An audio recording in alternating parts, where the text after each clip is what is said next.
प्रणाम मित्रों।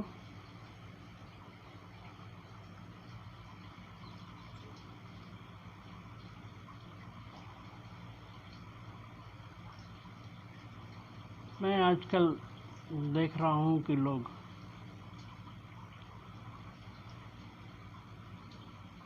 अगर सबसे ज़्यादा दुखी हैं तो रिश्तों को लेके हैं। उनकी जो शिकायतें रहती हैं वो संबंधों और रिश्तों को ही लेकर ज़्यादा होती है। उनको यही दुख सबसे ज़्यादा दिखाई देता है। अपने को तो कभी देखा नहीं है, अपने को तो कभी जाना नहीं है, तो अपना दुख भी नहीं दिखाई देता। उनको लगता है कि हम दुखी हैं तो दूसरों के कारण है, संबंधों के कारण है, लोग गलत हैं इसलिए मैं दुखी हूँ। जबकि सत्यता ये नहीं है। सत्यता ये है कि हम दुखी हैं इसलिए लोग गलत दिखाई देते हैं। हम गलत हैं इसलिए लोग गलत दिखाई देते हैं।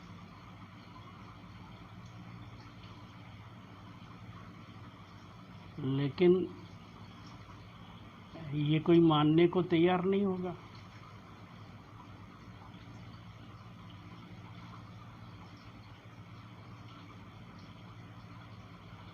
क्योंकि अपना गलती तो किसी को दिखाई नहीं देती। हमारी दृष्टि हमेशा दूसरों को की तरफ रहती है। दूसरे क्या कर रहे हैं, दूसरे क्या सोच रहे हैं, दूसरे क्या कह रहे हैं, हमारी दृष्टि हमेशा दूसरों पर बनी रहती है। हम अपने को नहीं देख पाते हैं। इसी कारण से हमें अपने ना ही दुखों का पता रहता है और ना ही हमें सुखों का पता रहता है। ना ही हमें अपने प्रेम का पता है, ना ही हमें अपनी घृणा का पता है। हमारा अपने प्रति कुछ भी जानकारी नहीं है, और जो भी थोड़ी बहुत जानकारी है अपने प्रति वो दूसरों के द्वारा दी हुई जानकारी है। किसी ने कह दिया तुम बहुत सुंदर हो, हम अपने आप को सुंदर मानने लगे। किसी ने कह दिया कि तुम्हारे अंदर ये कमी है तो हमें अपने अंदर वो कमी दिखने लगी। किसी ने कह दिया कि तुम बहुत अच्छे हो, तुम्हारा स्वभाव बहुत अच्छा है, तो हमें अपना स्वभाव अच्छा दिखाई देने लगा, दूसरे का सबका खराब दिखाई देने लगा। तो हमारी जो धारणा है वो दूसरों पर आधारित है। हम अपने को जानते ही नहीं हैं। तो इसके लिए हमें अपने को जानना होगा पहला। अब आते हैं रिश्तों को लेकर के, दूसरे लोगों से संबंध कैसे ठीक करें हम। दूसरे लोगों के साथ हमारे रिश्ते जो नहीं निभ पा रहे हैं उनके वजह क्या है, कारण क्या है, पहले ये जानना होगा। क्योंकि डॉक्टर पहले आपकी मर्ज को देखता है, बीमारी को देखता है कि बीमारी कहाँ है, क्या है, कैसी है। उसके बाद ही फिर वो जब कारण समझ दिखाई देने लगता है तो फिर उसका निवारण भी आ जाता है। उसका निवारण कैसे करना, तो पहले तो हम ये जानेंगे कि हमारे रिश्तों के बिगड़ने के कारण क्या है। उस पर थोड़ी नज़र डालेंगे, पहले उसको हम जानने की कोशिश करेंगे। तो सबसे पहले हमारे रिश्ते बिगड़ने का कारण है हमारा शरीर और हमारा मन। प्रत्येक व्यक्ति का शरीर अलग है और मन अलग है।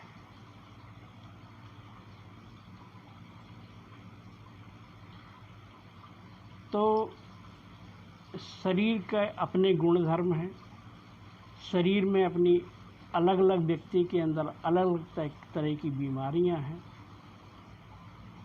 जो मन में आ जाती हैं, और मन में अलग अलग तरह की धारणाएं हैं, अलग अलग तरह की सोच है, अलग अलग तरह की हमारे विचार हैं। तो उन विचारों के कारण से जो बीमारी है, मन की बीमारी, वो शरीर में आ जाती है।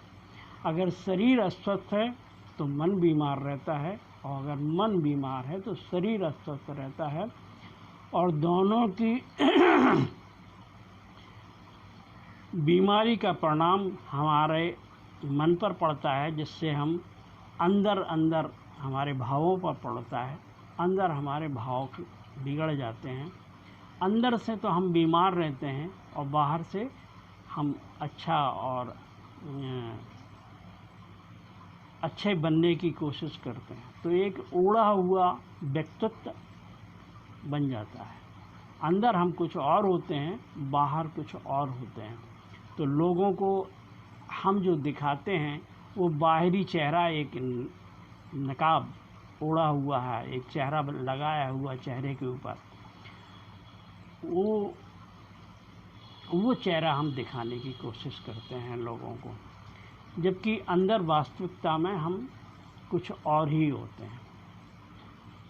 तो वो अंदर का जो असली चेहरा है वो कुछ समय के बाद, जो आपके अपने संबंध हैं, जो आपके अपने साथ में रोज रहने वाले हैं, पत्नी है,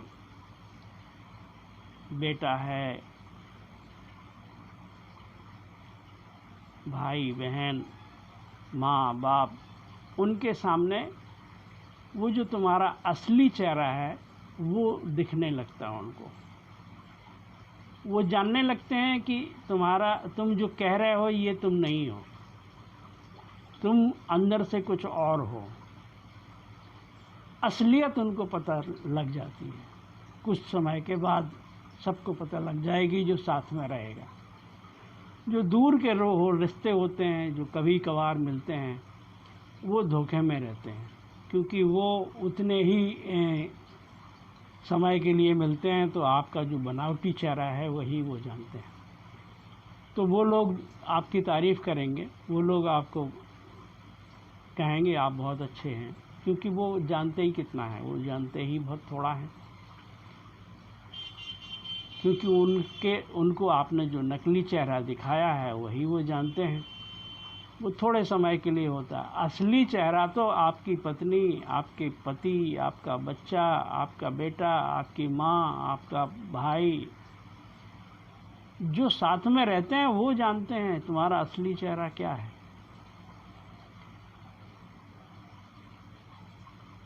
तो हर एक व्यक्ति के, प्रत्येक व्यक्ति का शरीर अलग है, मन अलग है, तो स्वाभाविक है उनके देखने का नज़रिया अलग होगा, उनके सोचने का नज़रिया अलग होगा, उनका स्वाद अलग होगा, उनकी रुचियां अलग होंगी, उनके पहनावे अलग होंगे, खान पान अलग होगा। किसी को कुछ पसंद होगा, किसी को कुछ पसंद होगा। अब घर तो संयुक्त रूप से चलाना है, परिवार में संयुक्त रूप से चलना है। तो किसी को कुछ पसंद है, किसी को कुछ पसंद है, किसी की कोई इच्छा है, किसी की कोई इच्छा है, तो वो आपस में टकराव होता है। टकराव विचारों का हो तो भाई सिर्फ काम चल जाए, लेकिन विचारों के साथ साथ हम विचारों से इतने बंधे रहते हैं कि हम उन विचारों को ही मैं समझने लगता हूँ कि यही मैं हूँ। तो एक ईगो जिसको कहते हैं, अहंकार जिसको कहते हैं, उसका टकराव होता है, एक मैं का टकराव होता है कि मेरा विचार ही सर्वोपरि है, मैं जो कह रहा हूँ वही सर्वोपरि है, सामने वाला दूसरा जो कह रहा है वो गलत है। तो वो टकराव बढ़ता चला जाता है। उससे अगर हम समझौता नहीं करते हैं, उसमें हमको सहन करने की शक्ति खत्म हो जाती है, तो हमारे संबंध बिगड़ने शुरू हो जाते हैं। क्योंकि कोई भी आदमी अपने ईगो से, अपने अहंकार से अपने को झुकने के लिए कोई तैयार नहीं है। सामने वाला गलत है, हम यही मानते रहते हैं। तो पहला कारण है हमारा शरीर और हमारा मन। अब मैं दूसरा कारण बता रहा हूँ, एक्सपोजर ऑफ प्लैनेट। जब बच्चे का जन्म होता है, किसी का भी जन्म जब होता है, तो जन्म के समय जैसे ही बच्चा माँ के गर्भ से बाहर आता है, वैसे ही हमारे उसके ऊपर एक एक्सपोजर ऑफ प्लैनेट पड़ता है। जितने प्लैनेट हैं अस्तित्व में, जो भी है, पूरे अस्तित्व का उसके ऊपर एक एक्सपोजर पड़ जाता है। एक्सपोजर से आशय हम थोड़ा सा बताएं आपको। जैसे हम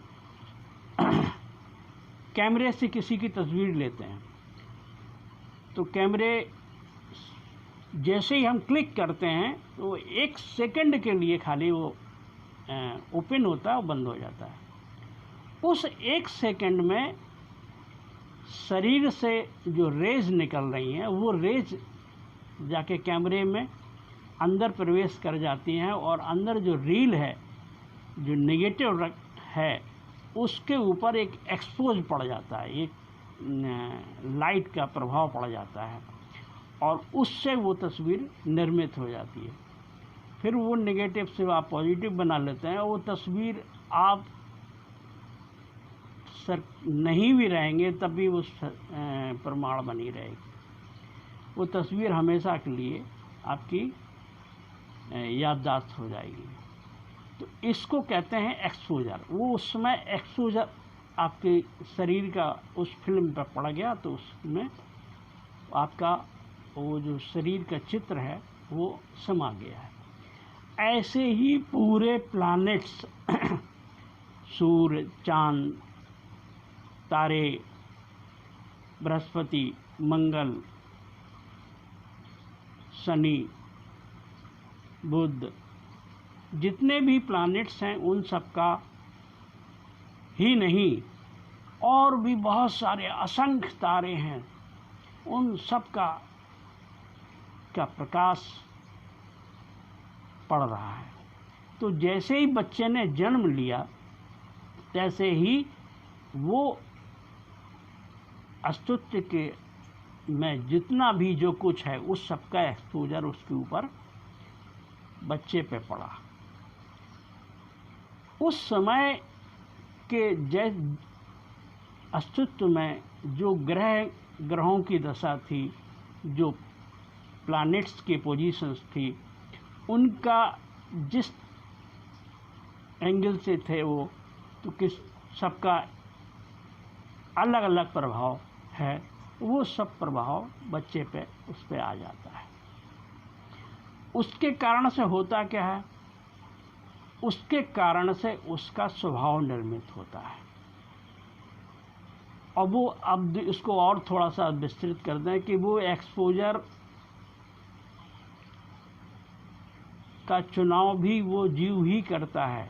जो बच्चा पैदा हो रहा है वो उस घड़ी को चुनता है जो उसके अनुकूल है।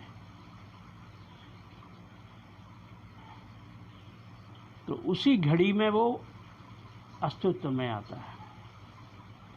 ये और लेंथी विषय हो जाएगा, इसको फिर कभी बताएंगे कि फिर वो एक्सपोजर किस किस चीज़ का पड़ता है। लेकिन फिलहाल हम शॉर्ट में ये बताना चाह रहे हैं कि अब वो उस समय सूर्य की जो पोजीशन थी, वो सूर्य जिस एंगल पे था, उसका लाइट आपके शरीर पर कैसी पड़ रही थी, उस समय सूर्य की स्थिति अच्छी थी या खराब थी, तो फिर उसके प्रभाव पड़ जाएगा। अब देखिए किसी बच्चे का सूर्य खराब है, अगर सूर्य खराब से आशय उसकी लाइट उसको कम मिल पा रही है, तो उसको हम खराब मान लेते हैं। जब उसकी लाइट कम मिल रही है तो उसका सूर्य कमज़ोर हो जाएगा कुंडली में। जिसका सूर्य कमज़ोर होगा उसकी आत्मा कमज़ोर हो जाएगी, क्योंकि सूर्य है आत्मा का कारक है।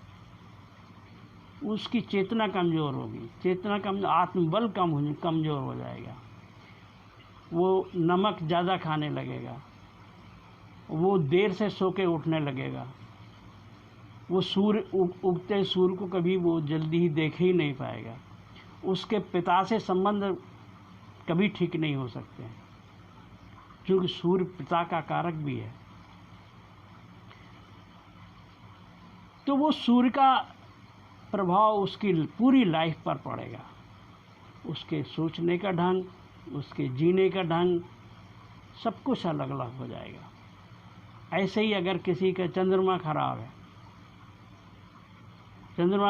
तो चंद्रमा है मन का कारक, तो उसके विचारों में की सोच जो है वो कभी ठीक नहीं हो पाएगी।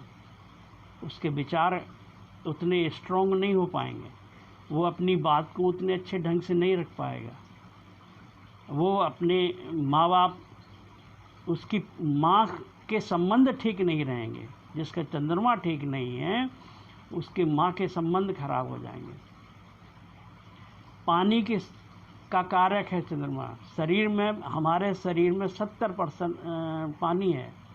उस पानी के ऊपर इफेक्ट आ जाएगा।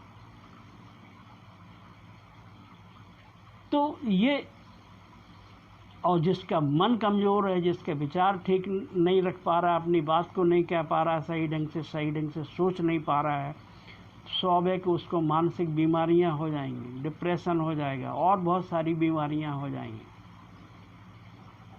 तो चंद्रमा का प्रभाव मेरे लाइफ में बहुत ज़्यादा है। तो ऐसे ही उसके माता से संबंध अच्छे नहीं रहेंगे। मंगल अगर किसी का खराब है तो आलसी हो जाएगा, गुस्सैल हो जाएगा, क्रोधी हो जाएगा। उसके भाई बहन से संबंध ठीक नहीं होंगे।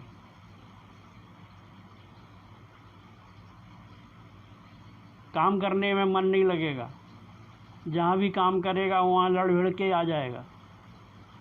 वहाँ के कर्मचारियों से उसके संबंध ठीक नहीं रहेंगे। बुद्ध, अगर किसी का बुद्ध खराब है तो उसकी वाणी खराब हो जाएगी, वाणी दोष आ जाएगा उसके अंदर, आवाज़ कर्कशा हो जाएगी, उसके शब्द उसको लोगों को चुभने लगेंगे।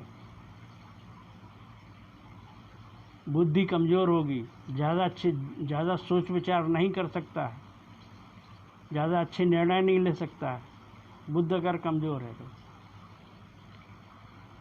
बृहस्पति कमज़ोर है किसी का तो धार्मिक कार्यों में उसकी रुचि नहीं होगी। उसमें एक अपने गुरुजनों को, ज्ञानी जनों को सम्मान नहीं देगा।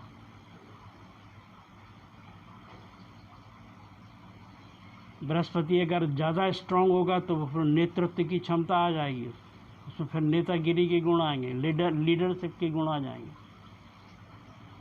अच्छा बृहस्पति अगर हो जाएगा तो सबको अपने इशारे पे ही चलाने की कोशिश करेगा। शुक्र अगर किसी का खराब हो जाएगा तो उसके पारिवारिक संबंध, जो पति पत्नी के संबंध हैं, वो खराब हो जाएंगे, कभी ठीक नहीं रहेंगे।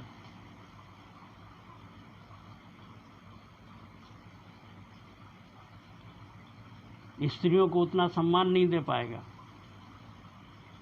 स्त्रियां अपने पति को उतना सम्मान नहीं दे पाएंगी, उनके संबंध हमेशा खराब रहेंगे। शनि अगर खराब है किसी का तो बुजुर्गों को के साथ संबंध ठीक नहीं है। बुजुर्गों को, जो छोटे तबके के लोग हैं, नौकर और नीचे के श्रमिक लोग हैं, उनको कभी सम्मान नहीं देगा और उनके साथ संबंध भी ठीक नहीं रहेंगे। तो ये सारे के सारी चीज़ें ग्रह का असर आपके ऊपर आता है। राहु अगर किसी का खराब है तो एक भ्रम की स्थिति पैदा रहेगी, हमेशा अपने आप को और दूसरों को भी हमेशा भ्रमित रखेगा।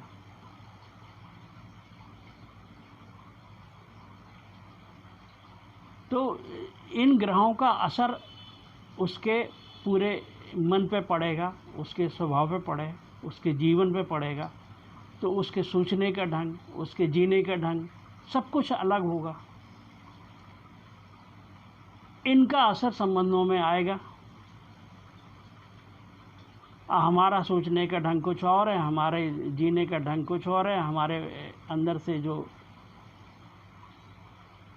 तो वो क्या होगा कि हमारे संबंधों पे असर पड़ेगा, दूसरे के साथ टकराव आएगा। हमारा नेचर अलग है, अगले का भी इसी तरह के अलग अलग ग्रह हैं, अलग अलग वो है, दूसरे के भी उसी तरीके के ग्रहों के अलग अलग इफ़ेक्ट हैं, तो उसके अपने अलग अलग स्वभाव होंगे। तुम्हारा अलग स्वभाव, उसका अलग स्वभाव के आपस में टकराव होगा। तो एक सामंजस्य बनाना पड़ता है जीवन में। अगर सामंजस्य नहीं है तो फिर जीवन एक संघर्ष ही रहेगा। तीसरी चीज़ है, इन ग्रहों के कारण से और उसके पिछले जन्मों के कारण से उसको ये जन्म मिला है और इस जन्म के ग्रहों का वो प्रभाव आया है, तो उनको हम कहते हैं संस्कार। उन संस्कारों के कारण से उसका पिछला जीवन भी प्रभावित कर रहा है। पिछले जन्मों में उसने क्या क्या भोगा है, उस भोगने के परिणाम से या उस क्रिया के करने के परिणाम से उसके अंदर जो संस्कार निर्मित हुए हैं, उन्हीं संस्कारों के कारण से इस जन्म में उसने उस टाइम को चुना है जब उन प्लैनेट्स की स्थिति जैसी थी। तो वो संस्कारों, वो असर इस जन्म में भी डालते हैं। अब पिछले जन्मों में जो उसने गलतियां की वो इस जन्म में उनका प्रभाव रहेगा, उसके स्वभाव में रहेगा, उसके क्रियाकलाप में रहेगा, उसके विचारों में रहेगा। तो उसकी लाइफ स्टाइल जो है वो अलग होगी, जीने का ढंग अलग होगा, जीने का ढंग अलग होगा। तो परिवार के दूसरे लोगों का जीने का ढंग अलग है, तो स्वाभाविक एक टकराव की स्थिति आ जाएगी। थोड़ा सा वीडियो लंबा हो जाएगा तो थोड़ा शॉर्ट में ही बात करूँगा। फिर है अगला कारण है, चौथा कारण है जनरेशन गैप। एक पिता की जो उम्र है और बेटे की उम्र करीब 20-25 साल का अंतर होता है। कम से कम इतना अंतर तो होता ही है। अब पिता की स्थिति जहाँ पर है, बच्चे ने उस जगह से, वहाँ से जन्म लिया है, वहाँ से उसकी शुरुआत है। अब 25 साल पर पिता की जो बुद्धि है, जो सोच है, जो समझ है, या उसके आसपास समाज का जो वातावरण है, जो उसको 25 साल के बाद मिला है, वो बच्चे को जन्म होते ही मिल गया। तो बच्चा स्वाभाविक है हमेशा पिता से 20-25 साल आगे रहेगा। माना कि फिर वो जब वो 20-25 साल का हो जाएगा तो पिता उस समय 50 साल का हो जाएगा, तो पिता के पास जीवन का अनुभव तो ज़्यादा होगा, लेकिन बौद्धिक डिफरेंस हमेशा बच्चे में और पिता में हमेशा रहता है। पिता हमेशा बौद्धिक तल पर बच्चे का जो आईक्यू है, जो उसके सोचने की विचारने का जो ढंग है, वो हमेशा पिता से आगे रहता है। तो एक जनरेशन गैप रहता है, उसके कारण से भी बहुत सारी दिक्कतें आती हैं। अब जैसे ऐसे एक उदाहरण के तौर पर ले लीजिए, मान लीजिए हमारे टाइम पर जो फिल्में बनती थी, जो पिक्चरें, जो गाने बनते थे, हम लोगों को वो गाने पसंद हैं। उनमें एक सभ्यता, शालीनता होती थी उन गानों में, फिल्मों में। एक दायरा होता था, एक सीमा के अंदर एक्टिंग होती थी, अभद्रता नहीं दिखाई देती थी। तो हमको वो पसंद आता है। आज की फिल्में हमको नहीं पसंद आती हैं। क्यों? क्योंकि अब हम कह रहे हैं अरे क्या ये फूहड़पन हो गया है, क्या गानों का कोई मतलब नहीं। पहले के गानों में एक सोच होती थी, उनके विचार और भावों को प्रकट करते थे। आज के गानों में कोई भाव ही नहीं। अब वो क्या गाना है, ऊ लाला, ये कोई गाना हुआ? और तू जवान हो गई, और इस तरह के गाने, और उनमें एक असभ्यता, एक अभद्रता शो होती है। लेकिन उसी को और पुराने गाने ले लीजिए, सहगल के टाइम में, जला ही टूट गया, हम जी के क्या करेंगे। अब वो गाने उनको पसंद नहीं आ रहा है। अरे यार क्या बेसुरे गाते, इतना स्लो गाते हैं वो लोग, तो उनको वो पसंद नहीं आएगा। तो हमेशा आपको अपने समकालीन जो है वो चीज़ पसंद आएगी, ना पीछे की पसंद आ रही, ना आगे की पसंद आएगी। यही स्थिति बच्चे की होती है। बच्चे को आज के जो जनरेशन गैप है, आज की फिल्मों में देखेंगे मार धाड़, एक्टिंग फास्ट, बहुत हर चीज़ में फास्टिंग। और पहले वो, अरे आज के लड़के कहते हैं यार क्या वो बहुत स्लो मूवी है, पका लेते हैं वो लोग। तो एक जनरेशन गैप हमेशा रहता है, उसका भी बहुत बड़ा असर पड़ता है। इसको ज़्यादा लेंथी नहीं करेंगे, इसको सिर्फ इतना ही आप समझ गए होंगे इनसे। इन सब के कारण से होता क्या है, मनुष्य हमेशा दुखी रहता है। और जब वो दुखी है, अगला कारण है दुखी रहना। अंदर से अगर दुखी है अंदर, तो उसके संबंधों में असर आएगा। मान लीजिए कोई अंदर से गुस्सा में बैठा है, अंदर से उसके अंदर किसी चीज़ को लेकर के दिक्कत है, अंदर वो गुस्से से, उसको पता नहीं है, लेकिन अंदर एक गुस्से का भाव है।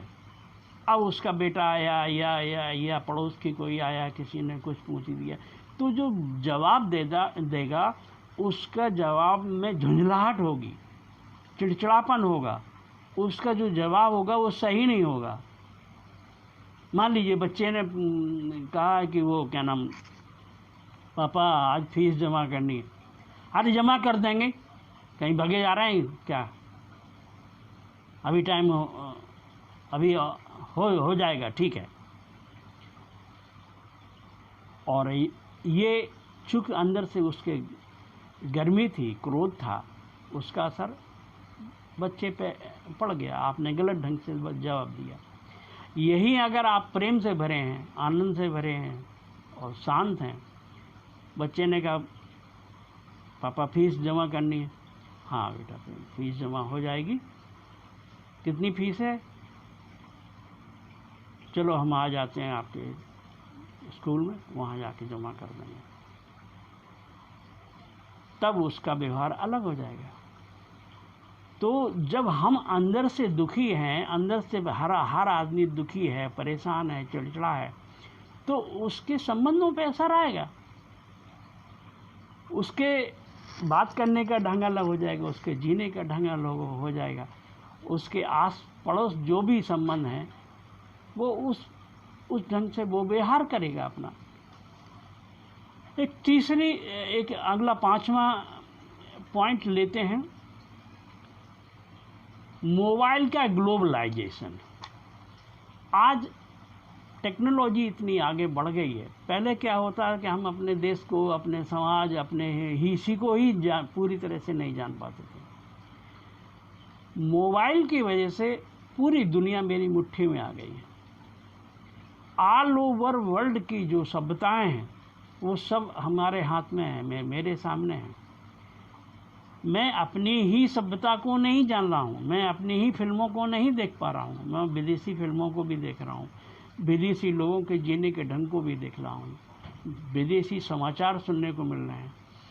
अब विदेशों में की संस्कृति का असर मेरे ऊपर आ रहा है, उनके जीने का ढंग, उनके सोचने का ढंग, उनका संस्कृति का प्रभाव भी मेरे ऊपर। तो हम करते, हमारा मन होता क्या है, इतना चालाक होता है कि हम अच्छी चीज़ें उनकी चुन लेते हैं जो हमारे मन को अच्छी लगती हैं। हम नहीं कह रहे कि वो अच्छी हैं, लेकिन हमारे मन को अच्छी लगी। मान लीजिए विदेशों में प्रेम की स्वीकृति है, कोई भी व्यक्ति किसी स्त्री के साथ प्रेम कर सकता है, कोई स्त्री किसी भी के साथ प्रेम संबंध बना सकती है, तो एक वहाँ स्वतंत्रता है।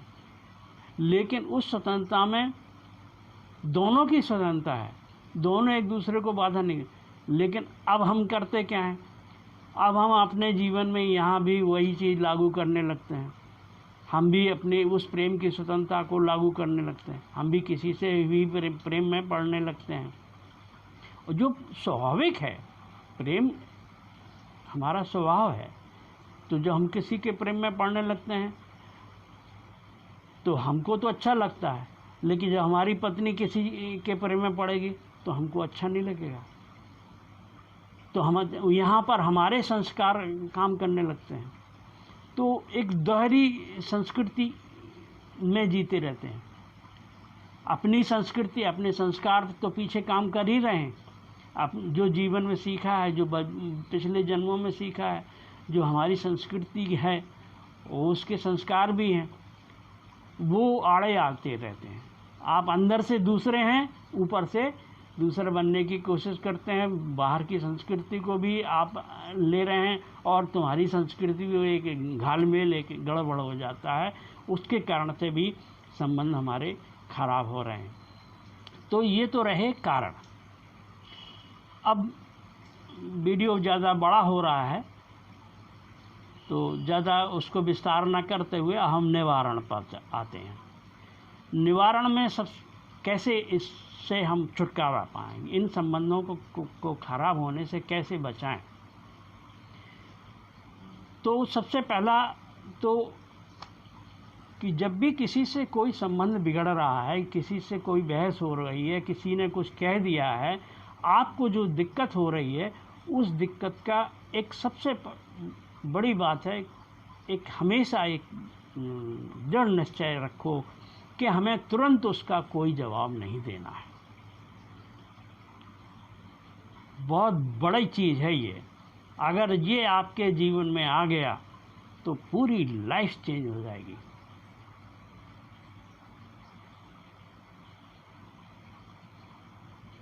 अगर आपने तुरंत जवाब नहीं है, चूंकि उसने जो कहा आपने तुरंत उसका रिएक्शन किया, अगर आप इतना क्षमतावान हो जाएं कि नहीं, हम आपको ठीक है, हम इसका जवाब देते हैं, हम रुक, तो आप अगर 24 घंटे भी रुक गए और फिर वो आपने जवाब दिया, तो फिर आप वो जवाब वैसा नहीं दे पाएंगे जो उस समय आपके निकल रहा था।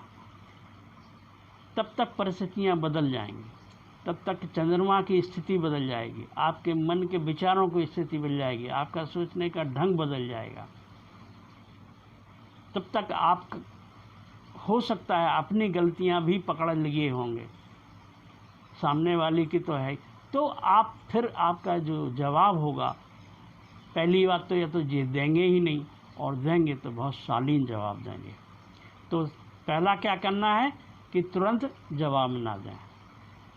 अब ये कितना हो पाता है आपसे, ये बात आपकी क्षमता पर डिपेंड करती है, वो फिर हम लेंगे। लेकिन ये एक निवारण है, इसको हम बता रहे हैं, कौन कितना कर पाता है इसकी बात अलग।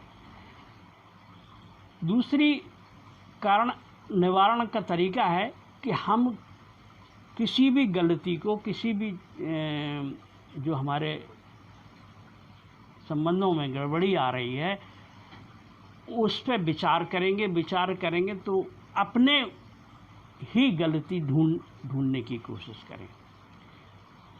ढूंढें कि मेरी इसमें क्या गलती थी, अगर मैं ऐसा ना करता तो ये ऐसा व्यवहार मेरे साथ ना करता।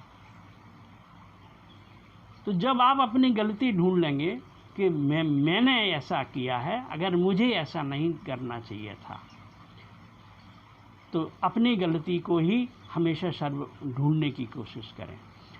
और ज़्यादातर मौक़ों पर हमको अपनी गलती मिल जाती है। और जब हम अपनी गलती को समझ लेते हैं तो हमें किसी से कहने की भी ज़रूरत नहीं है और हम उसमें सुधार कर लेते हैं। और ऐसे ही धीरे धीरे हम सुधार करते हमारा जीवन का बहुत बड़ा हिस्सा सुधर जाता है। ये एक तरीका है अपने को सुधारने का। और अगर मान लीजिए आप बिल्कुल सही हैं, मान लीजिए आप बहुत अच्छे समझदार व्यक्ति हैं, आप बिल्कुल सही हैं, जब आप देख रहे हैं कि मेरी तरफ से कहीं भी किसी भी एंगल से कोई गलती ही नहीं है, सामने वाला ही गलत है, तब हम क्या करें? तब ऐसी स्थिति में हम उसको क्षमा कर दें। ये क्षमा करने की क्षमता हो कि सामने वाले गलत शक्तियों के प्रभाव में आकर के या गलत ग्रहों के कारण से या उसका अपना ये स्वभाव है, इसके कारण से उसने ऐसा किया है, हम उसको क्षमा कर देते हैं। उसकी गलती के लिए वो जिम्मेदार है। और जब आप किसी चीज़ को क्षमा कर देते हैं तो आप तो उससे मुक्त हो जाते हैं, आप प्रसन्न चित्त जीवन जीने लगते हैं। लेकिन सामने वाले को फिर वो परमात्मा उसको दंड देता है। आपने दंड नहीं दिया, और अगर आपने दंड दे दिया तो फिर वो आपका ही दंड, आपने जवाब दे दिया, गाली दे दी, मारपीट कर दी, या कोई भी आपने दंड दे दिया उसको, तो फिर परमात्मा दूर हो जाता है। फिर परमात्मा से उसका कोई लेना देना नहीं, तुमने निपटारा कर लिया। तो हम माफ़ कर दें। अगर मान लीजिए सामने वाले की कोई गलती है तो उसको हम माफ़ कर दें। ऐसी हमारे अंदर क्षमता आनी चाहिए। और माफ़ करने के बाद एक चीज़ और हमको सीखनी पड़ेगी कि भूल जाए, उसको बिल्कुल ऐसे पहुंच दें स्लेट पे जैसे कोई कि हमने कुछ हुआ ही नहीं। उस पुरानी चीज़ों को आप भूलते चले जाएं। हमारी की सबसे बड़ी कमज़ोरी क्या है? हम अच्छी जो जीवन में घटनाएं हैं उनको तो हम याद नहीं रख पाते हैं, लेकिन बुरी घटनाओं को हम हमेशा याद करते रहते हैं। फलाने ने ऐसा कहा था, उसने ऐसा कहा था, उसको ऐसा नहीं कहना चाहिए था। और वो जैसे ही सामने आएगा तैसे ही वो आपके अंदर वो भाव प्रकट होने लगेंगे, वो स्थिति याद आ जाएगी। तो जैसे ही आपको उसकी याद आएगी, आपके अंदर वही क्रोध, वही नफरत, वही घृणा, वही सब पनपने लगेगा। तो उसको क्षमा कर दें और भूल जाएं। ये एक निवारण है। अगली एक चौथा अगला निवारण है कि जो भी जगत में जैसा है परमात्मा ने उसको बनाया है, पिछले संस्कारों के कारण से बना है, एक्सपोजर ऑफ प्लैनेट्स के कारण से वो बना हुआ है। तो उसको हम बदल नहीं सकते हैं, किसी को भी नहीं बदल सकते हैं। ना हम अपने माँ बाप को बदल सकते हैं, ना अपने भाई बहनों को बदल सकते हैं, ना किसी रिश्तेदारों को बदल सकते हैं, ना अपनी पत्नी को बदल सकते हैं। बदलने से मतलब दूसरा ला सकते हैं, पिता को दूसरा रख सकते हो, पत्नी को दूसरा ला सकते हो, ऐसा संभव नहीं है। अतः उनमें बदलाव भी नहीं कर सकते हैं, क्योंकि अगले का अपना स्वभाव है, उसका अपना जीवन है, उसके अपना जीने का ढंग है। ऐसी स्थिति, अच्छा हमको भी दिक्कत हो रही है, तो ऐसी स्थिति में हम आंख बंद करके अपने आज्ञा चक्र पर देखें और भाव करें। 4-6 बार आपको कहना है स्वीकार है, सब स्वीकार है, सब स्वीकार है, सब स्वीकार है। और जैसे ही आप सबको स्वीकार कर लेंगे, तैसे ही आपके अंदर जो द्वंद्व चल रहा था, जो लड़ाई चल रही थी, वो खत्म हो जाती है। लड़ाई हमारी इसलिए नहीं है कि सामने वाला गलत है, लड़ाई इसलिए है कि हम उसको स्वीकार नहीं कर पा रहे हैं। जो जैसा है उसको वैसा स्वीकार नहीं कर पा रहे हैं, इसलिए हम लड़ रहे हैं। लड़ाई की वजह क्या है? स्वीकार ना करना। तो जो भी परिस्थितियां हैं, उन सारी परिस्थितियों को स्वीकार करें। अगला आदमी जैसा है वो आप उसका स्वभाव मानिए। मान लीजिए आप मिर्च होती है, मिर्च का स्वभाव क्या है? कड़ुआपन। अगर मिर्च का स्वभाव, अगर मिर्च कड़वी ना हो तो आप बाजार से खरीदेंगे? नहीं खरीदेंगे ना, क्योंकि वो कड़वी नहीं। और गुड़ का स्वभाव मीठा है और गुड़ अच्छा ना हो, गुड़ मीठापन कम ला रहा हो, मिठास कम हो, खटास ज़्यादा हो, उसमें नमक का नमकीन स्वाद ज़्यादा आ रहा हो, मिठास ना आ रहा हो, तो आप गुड़ पसंद नहीं करेंगे। तो हर व्यक्ति का अपना स्वभाव है, उस स्वभाव को स्वीकार करना होगा, उसको उसके स्वभाव में उसको जीने दो। तुम अपने स्वभाव में जिए, तुम ये मान के चलो ये ऐसा है, और इससे और क्या उम्मीद की जा सकती है? इससे यही उम्मीद की जा सकती थी। इसका ये स्वभाव है तो इससे यही उम्मीद, इसका यही बर्ताव होगा, इसका यही व्यवहार होगा, और हम स्वीकार करते हुए जीवन के संबंधों को ठीक कर सकते हैं। ये रहा। अगला सॉल्यूशन है कि हम ध्यान करें। ध्यान क्यों करें? उसके रीजन आपको बताते हैं। हमको कॉस्मिक, जो पूरे अस्तित्व में, पूरे ब्रह्मांड में जो ऊर्जा है, वो मेरे सर से हमको शरीर से मिलती है, शरीर पूरे शरीर में आती है। अगर वो ऊर्जा ना मिले तो हम बीमार हो जाते हैं, शारीरिक रूप से, मानसिक रूप से, चेतना के रूप से, सभी तलों पर हम बीमार हो जाते हैं। वो कॉस्मिक ऊर्जा हमको कब मिलती है? वो कॉस्मिक ऊर्जा हमको या तो सोने में मिलती है, जब हम सोते हैं। सोने में क्या होता है? हम बिल्कुल रिलैक्स हो जाते हैं, तो उस समय वो कॉस्मिक एनर्जी हमको मिलती है और हमको बिल्कुल रिफ्रेश कर देती है। तो इसलिए जब हम सुबह सो के उठते हैं तो बिल्कुल फ्रेश अपने आप को महसूस करते हैं, क्योंकि वो कॉस्मिक एनर्जी आपको रात को सोने में मिल गई। एक दूसरा तरीका है, अब रात को सोने में ही आप कॉस्मिक एनर्जी ले पा रहे हैं। एक दूसरा तरीका और उस एनर्जी को और ज़्यादा गेन करने का तरीका है मेडिटेशन, ध्यान। ध्यान क्या है? पहले तो आपको ये बताऊं। ध्यान, हम बस जैसे हैं वैसे ही चुपचाप बैठ जाएं, रीढ़ की हड्डी सीधी रखें और आँख बंद रख लें धीरे से, और आज्ञा चक्र और या नाक के टिप्स को देखते रहें।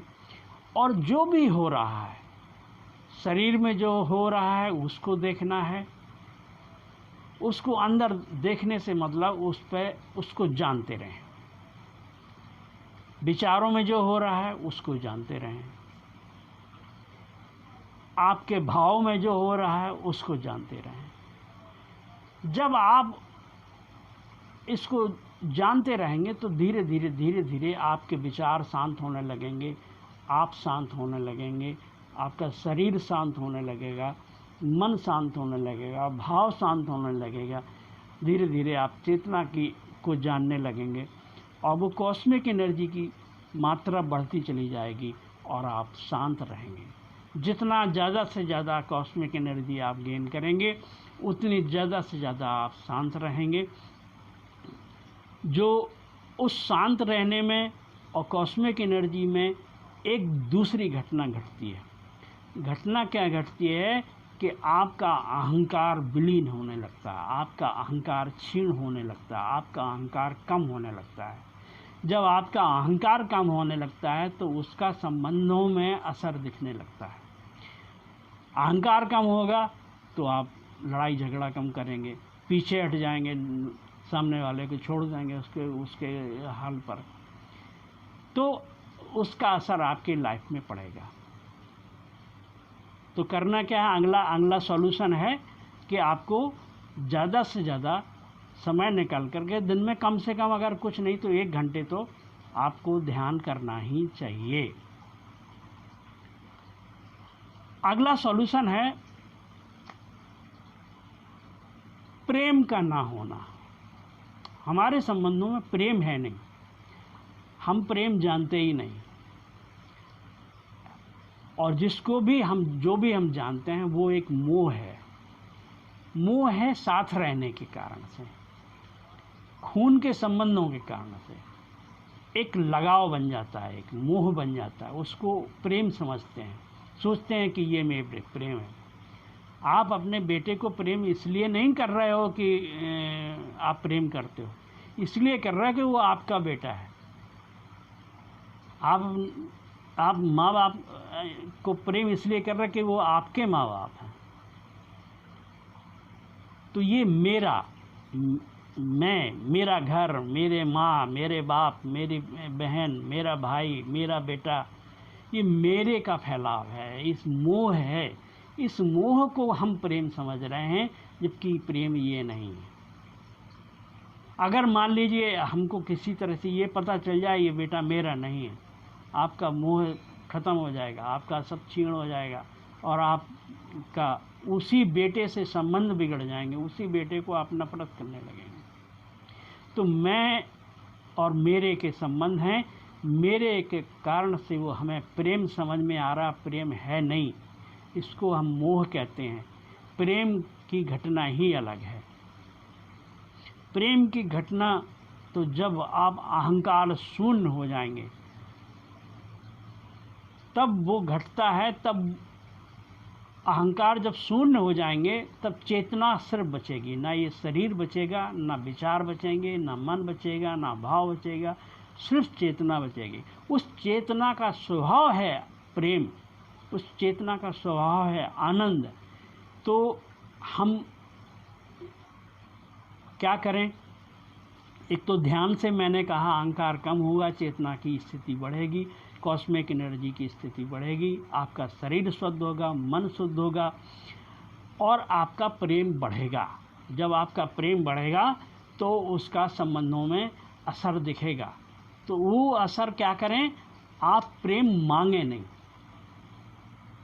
हम करते क्या है, हम हर एक से मांग कह नहीं रहे हैं, लेकिन कहीं ना कहीं मेरी चाह ये है कि अगला आदमी ने ऐसा नहीं किया, उन्होंने ऐसा नहीं किया, उनको ये करना चाहिए था, उनको वो करना चाहिए, यानी कि हम प्रेम ही मांग रहे हैं।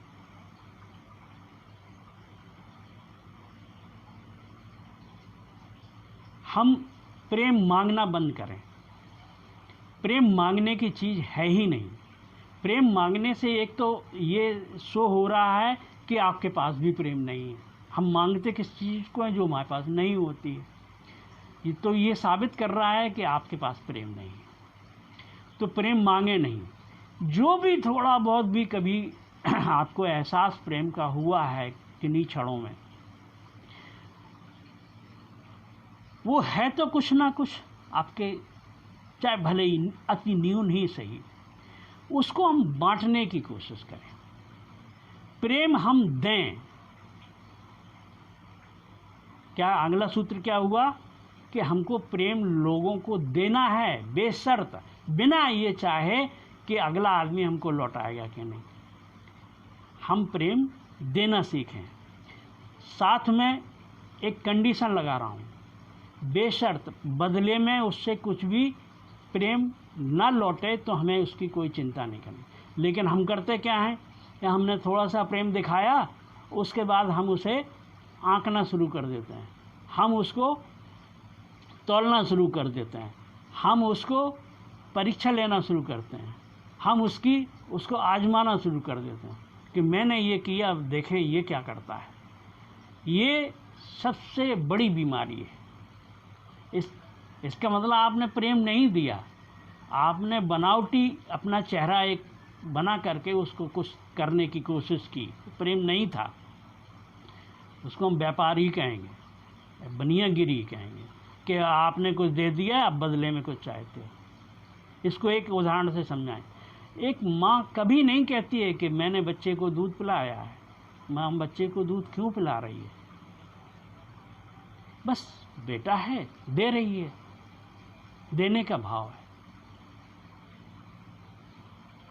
लेकिन आज की माँ ही में भी सोच बिगड़ गई है। आज की माताएं भी कहती हैं मैंने 9 महीने पाला है, मैंने दूध पिलाया है, उसका कर्ज तू ये निभा रहा है,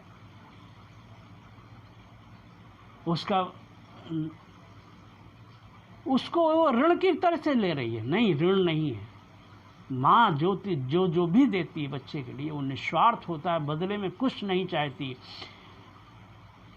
बदले में माँ कुछ चाहती ही नहीं।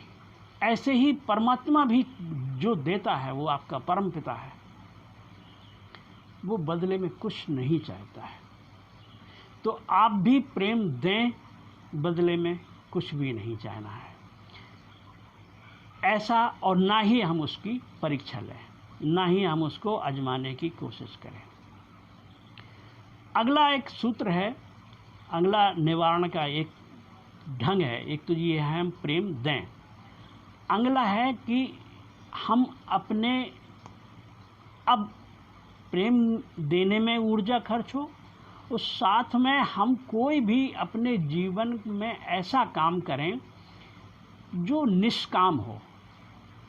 कोई भी काम करें आप, मान लीजिए आप चित्र बना रहे हैं, तो चित्र बनाने का ही पूरा आनंद आ जाए,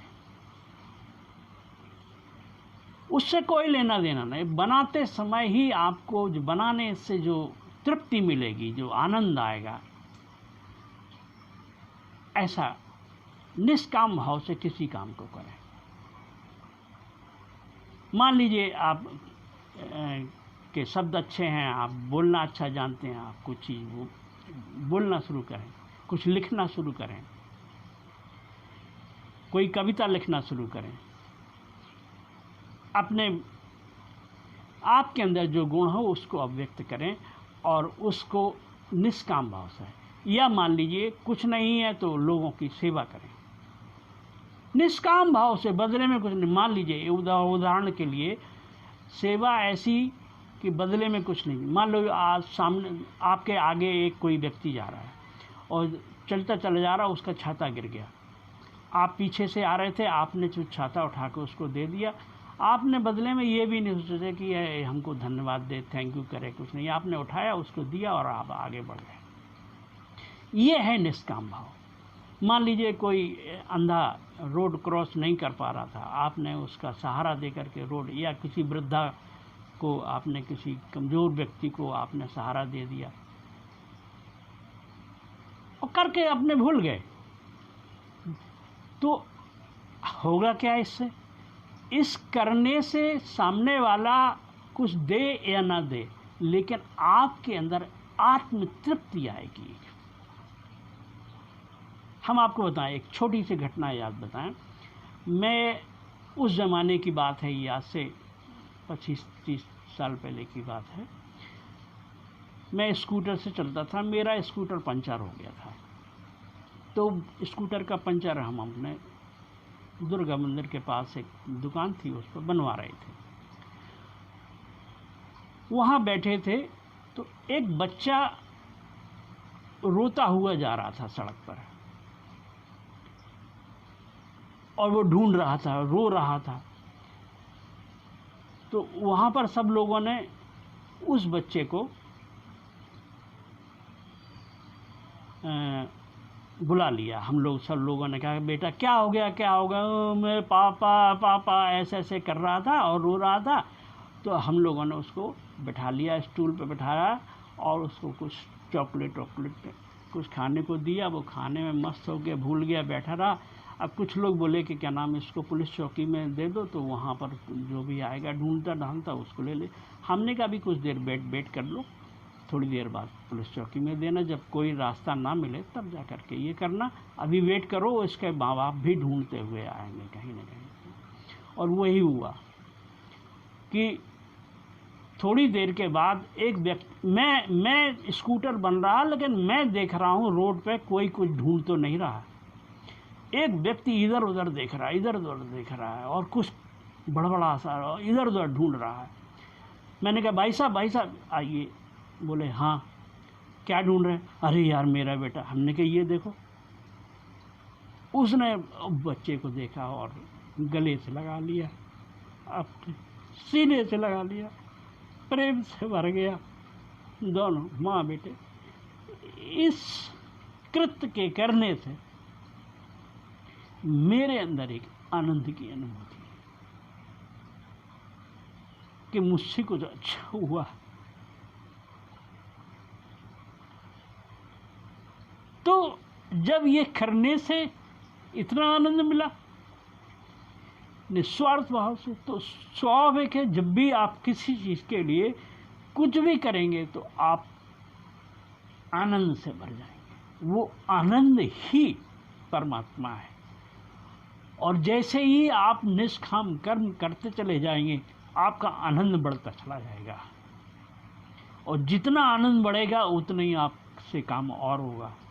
तो हमारा आग्रह क्या है कि आप जीवन में कोई एक ऐसा काम दिन में प्रतिदिन कोई ऐसा काम करें जिसका बदले में कुछ भी नहीं लेना है, सिर्फ देना मात्र, निस्वार्थ रूप से, कुछ भी पाने की आकांक्षा नहीं, कुछ भी लेने की, उससे धन्यवाद तक पाने की आकांक्षा नहीं।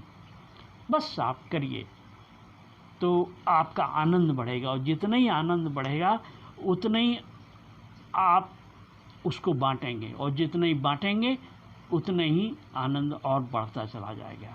तो एक अगला आपको हम ये सूत्र दे रहे हैं कि कोई भी काम निष्काम कर्म अपना करें और अपनी ऊर्जा को उसमें लगाएं।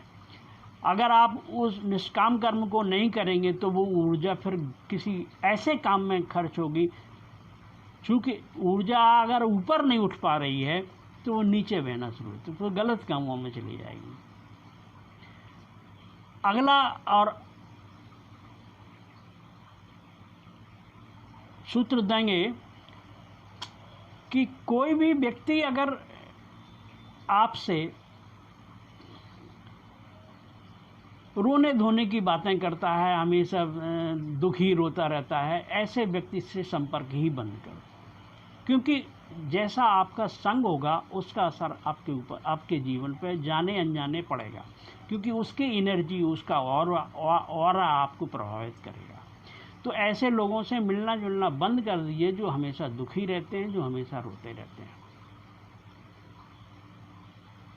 उनसे ही मिलिए, उनसे ही के ही पास बैठिए जो आनंदित और इस आपके तरह के लोग हो गए हैं, जो आज सुखी रहते हैं, खुश रहते हैं, अच्छी बातें करते हैं, अच्छे सलाह देते हैं, अच्छे मशवरा देते हैं। ऐसे लोगों का संग साथ करो। ना ही ऐसे लोगों का फ़ोन भी रिसीव करना है। फ़ोन पर फॉर्मेलिटी करके, हाय हेलो करके, नमस्ते करके उनसे कह दो हम थोड़ा व्यस्त हैं इस समय, और बात करनी ही बंद कर दो। गलत विचारों को हमें अपने अंदर जाने ही नहीं देना है। गलत सोच को, चाहे वो दूसरे को हो चाहे वो अपने हो, गलत सोच को आने ही नहीं देना है। इनसे आपको हमेशा बच के रहना है। हमेशा पॉजिटिव सोच रखिए, हमेशा अच्छे विचार रखिए, अच्छे लोगों को से अच्छी बातें करें। अच्छा अगर बांट सकते हैं, अच्छा दे सकते हैं, अच्छी बात सोच सकते हैं, अच्छी बातें करें। गलत बात करनी ही बंद कर दो, वो दरवाज़ा ही बंद कर दो। तो धीरे धीरे ये आपको अपना एक स्वभाव बदलना होगा। गलत रोने धोने वाले लोगों से संपर्क ही बंद कर दो। सिर्फ पॉजिटिव बातें करिए, सिर्फ पॉजिटिव रहिए। वक्त मिले हंसिए, बेमतलब के हंसिए, मस्त रहिए, गाइए, नाचिए, कूदिए। उम्र का ख्याल छोड़ दीजिए कि हम किस उम्र में हैं, और नाचिए मस्ती से, झूमिए, गाइए। तो ये मैंने आपको कुछ पॉजिटिव बातें बताई कि ये निवारण है। अगर आप कर सके तो बहुत अच्छा है, आपका जीवन में बदलाव आ जाएगा, आपके संबंधों में बदलाव आएगा, आपकी सोच में बदलाव आ जाएगा, आपके जीने का ढंग बदल जाएगा, आप आनंदित अपना जीवन व्यतीत कर सकेंगे। मेरी बातों को आप सब लोगों ने सुना इतने ध्यान से, आपके अंदर बैठे परमात्मा को मेरे प्रणाम स्वीकार हों। अगर किसी के कोई प्रश्न है, किसी की कोई समस्या है, कोई पूछना चाहता है, तो मुझे इस नंबर पर संपर्क करके पूछ सकते हैं। हरि ओम तत्सत।